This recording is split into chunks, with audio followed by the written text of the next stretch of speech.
Башкача айтканда мына карабайсыздарбы, ушу наркотрафикке жол ачык, жапжашыл.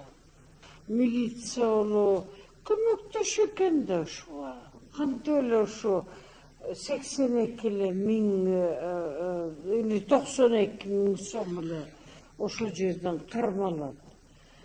Чынынан эле Тажикстан өзүңөр билесиңер, туш жактан болуп турат, өзгөчө Өзбекстан жактан. Анан бизден көйлө товар өтүп атат, анан трафиги кыйын болуп атат да, биздин элибиз кыйналып атат. Баарын эле болуш керек, вот так вот. Ушундай түзсөңөр туура болот эле. Бул биз элибиз өзүнүн тарыхын, салттын билбесе анда эл боло албайт деген эми ал чын да.